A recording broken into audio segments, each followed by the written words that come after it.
大家好，我係子明哥。前排有人問我點樣先可以喺珠寶展度買到又平又靚嘅珠寶首飾，我想同佢講，直接同我買咪得咯，使乜咁煩？不過我個人比較低調，絕對唔會沽名釣譽，唔可以咁講噶嘛。咁今次我就借呢個機會喺呢個 YouTube 同大家吹下水，研究下點樣可以喺珠寶展度買到又平又靚嘅珠寶呢。之後我就趁呢個機會啦，就上網 search 下一啲視頻，睇下人哋點樣教，話去一啲珠寶鋪頭點樣先買到平嘢，有好多咧就教人哋扮內行，就一入到去珠寶店咧就話自己要啲乜嘢啊，好似好熟咁樣，好似鑽石我要 F 色，淨度要 VS 點。其實你咁樣做，無非都係想俾人知道你好熟呢一個行業，等個 sales 咧就唔好露點你，亦都會俾一個行內嘅價錢俾你，亦都會俾一啲好啲嘅貨俾你。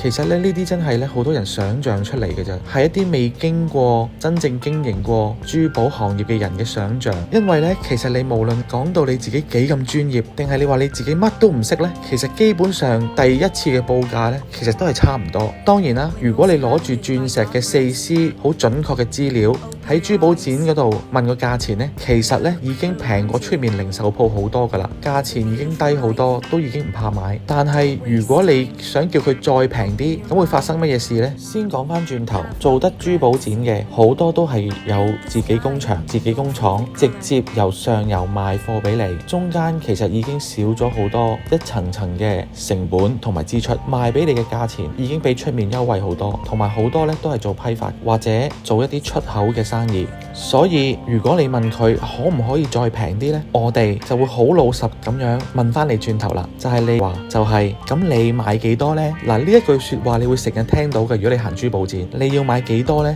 因為我哋做珠寶展主要嘅目標客戶其實係批發俾啲客人。當然啦，做零售呢，我哋一樣係好開心嘅，因為有生意做，其實都已經好開心啦。不過如果你只係買一件嘅話，明顯就係零售客戶啦，咁就有啲尷尬啦，因為我哋根本平唔到俾你啊。嗱，你計下正常嘅珠寶展呢，其實得幾日嘅啫，有啲4日，有啲3日，有啲5日，一個攤位3米乘3米，得嗰幾日做生意。但係一個 booth 嘅價錢，以香港展為例，係港幣5萬蚊起標。如果你見到一啲攤位大嘅，可能係2個 booth 啦，6米乘3米，就係講緊10萬啦。如果你去一啲好大嘅攤位，你會見到佢可能係4個 booth 啦，8個 booth 啦，咁大嘅時候成本係高㗎。咁所以呢，時間又少喎，時間就係即係等於金錢啦。如果我用咗多咗時間嚟招呼你，咁即係等於我少咗機會去接觸其他我嘅目標客戶啦。我都好想平俾你，但係平咗俾你交唔到租，咁點算呢？仲有裝修嘅支出，有時你會見到啲 booth 咧好金碧輝煌，有大招牌，有射燈。其實呢啲係公司 outsource 出去揾其他公司做嘅。越大嘅 booth 咧，裝修就越貴啦。仲有電呢，電係另外要俾錢㗎。有人工嘅支出，同時都要食晏晝飯㗎。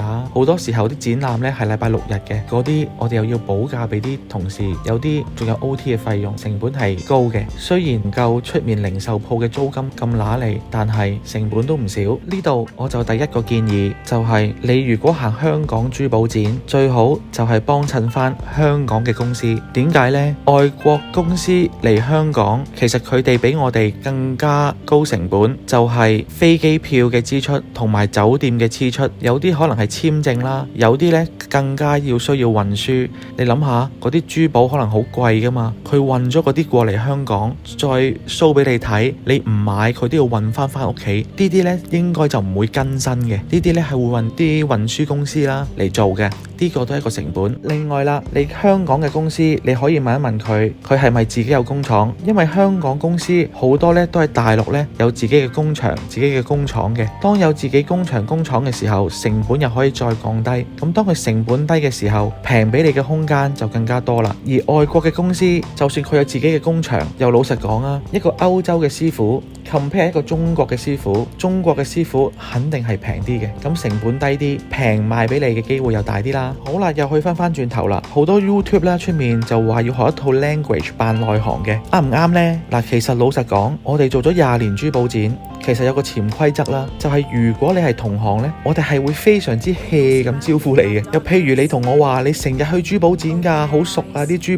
寶啊，即係你想揀乜，你想睇乜，咁你自己睇啦。因為你咁專業，又係同行，又已經知道咗個市價、工費啊，咁所以呢，我哋唔係懶，咁拎出嚟係你自己睇啦。而係呢個一個潛規則，咁你都咁熟咯，咁我仲走去介紹俾你，咁啊即係關刀面前耍大刀啦，係咪先？同埋唔知你哋會唔會有咁嘅心態，就係你已經好熟啦，我想自己睇啊，你唔好招呼我啦咁噶嘛。咁所以我哋呢就會唔係好招呼啦，就希望你哋唔好介意，我哋真係有機會誤會噶。如果呢你買嘅係寶石，你同我講你要睇藍寶石咁嘅例子啦，咁我咪成盤藍寶石俾你睇咯。如果喺嗰盤藍寶石裏面，你只係揀一粒或者兩粒又靚又乾淨嘅藍寶石，咁個價錢係一定會貴噶。又如果你同我講呢一盤你揀咗好多，你可能要買一半甚至買7成8成，咁我俾你個價錢個折扣，咁就一定唔一樣啦，係咪先？另外個例子，如果你係買首飾嘅，今次你直接同我講，譬如話我想睇一啲全鑽嘅手鏈，或者係一啲少啲金嘅手鏈，我呢就會拎啲手鏈出嚟啦。咁呢啲就係你要嘅手鏈啦，你自己揀啦。咁你問幾多錢？基本上你用乜嘢風格嚟問我呢，我都係報同一個價錢俾你嘅。因為其實喺我哋心目中，其實係得兩類人嘅啫，就係同行或者非同行。如果我知你係同行，你又攞埋卡片俾我，我哋招呼你呢都係差唔多嘅啫，就係你自己睇啦，我哋係唔理你。反而呢，如果你話你唔係專業，你係一個零售客，你乜都唔識，你想我介紹一下呢，其實我哋係非常樂意噶。如果我哋咁啱又冇乜客人啦，我哋係好樂意同你慢慢咁解釋噶。就算你買唔買都好，交個朋友我哋都開心。譬如我哋會解釋我哋用嘅鑽石、寶石係乜嘢級數啦，呢個款式有啲咩優點、咩特點，因為以免喺你唔清楚嘅情況之下，我賣咗件貨俾你之後，你先發現出問題呢，或者唔係你心目中嘅貨呢，令你有誤解。所以呢，我哋同零售客其實係會更加講得清清楚楚。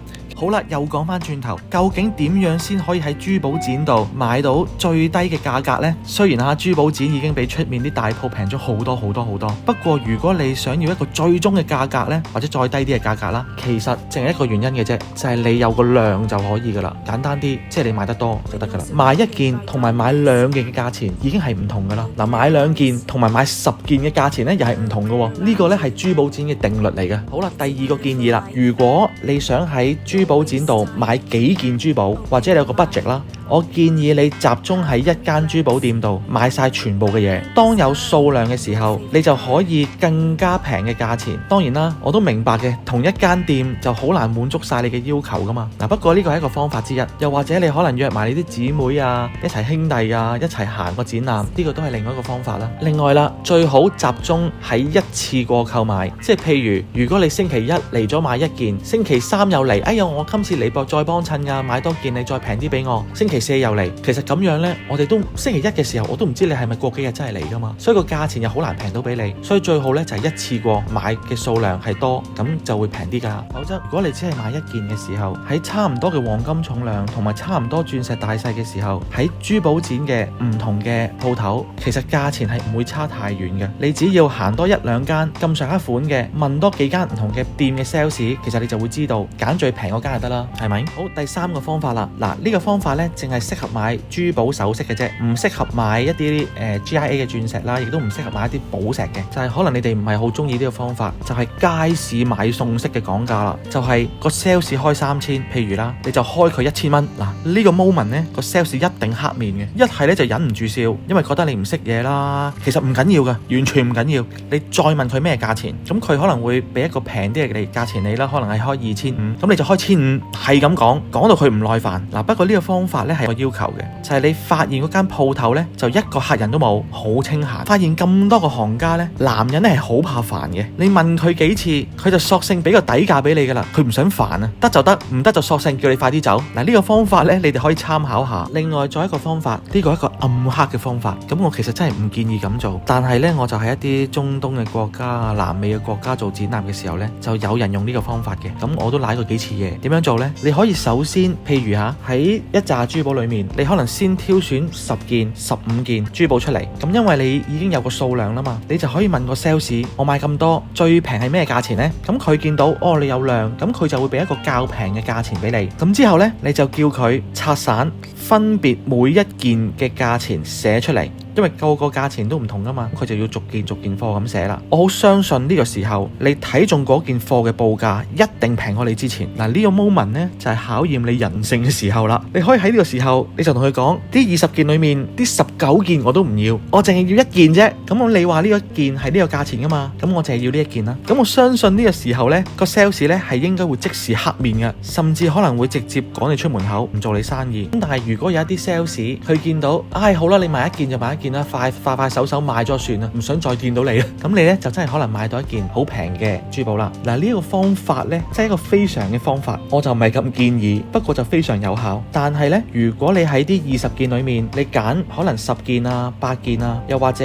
你喺10件裏面揀5件啊、4件啊，我相信呢問題唔大嘅，佢哋係非常 OK 嘅。呢個絕對係一個好嘅方法。不過最好你真係買幾件咯。如果你一次要揀20-30件出嚟，你到最後買一件，咁啊真係唔係咁好。因為生意不在人情在，唔做生意做個朋友都好啊，係咪？再另外一個方法，珠寶展呢通常係幾日嘅，你可以先喺一間鋪頭度睇中一件珠寶，你先問佢嘅價錢，攞咗張卡片寫低個價錢，你初步同佢講咗個價錢之後，你可以之後過幾日啦，或者下晝再嚟，再問一問佢有冇得平啲。其實呢，如果當嗰個 booth 呢唔係太忙嘅時候呢，你咁樣佢係見到你真係有誠意買呢，又嚟咗幾次，其實人心肉做。我哋嗰啲 sales 其實都係打工啫，好多時候呢啲 sales 打工嘅心目中都有一個最低嘅 discount， 又或者老細都會俾一個 discount 俾佢哋，就係話你可以自由發揮將呢件貨賣出去，但係折扣唔可以低過乜嘢折扣。當個 sales 見到你咁有誠意，佢都覺得好啦，我平啲俾你啦，盡量平俾你。呢個方法呢，其實唔一定 work 噶，但係你可以試一試啦。不過另外一個風險就係而家疫情期間可能客人少咗，不過如果唔係疫情嘅時候，珠寶展人流係好多噶，好大機會你睇中嗰件貨，人哋都睇咗，可能俾人買咗都唔出奇。不過呢個方法你哋都可以一試嘅。